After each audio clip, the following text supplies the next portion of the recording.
test of the no-weather radio warning alarm device. During potentially dangerous weather situations, specially built receivers can be automatically activated by the signal to warn of the impending hazard. Tests of the signal and your receiver's performance are normally conducted by the National Weather Service each Wednesday between 11 a.m. and noon. If there is a threat of severe weather, the test will be postponed to the next available good weather day. Reception of this broadcast, and especially the warning alarm tone, will vary at any given location. This variability, normally more noticeable at greater distances from the transmitter, can occur even though you are using a good quality receiver in good working order. This concludes the weekly test of the no-weather radio warning alarm device.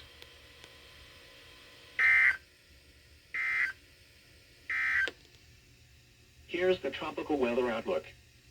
For the North Atlantic, Caribbean Sea, and the Gulf of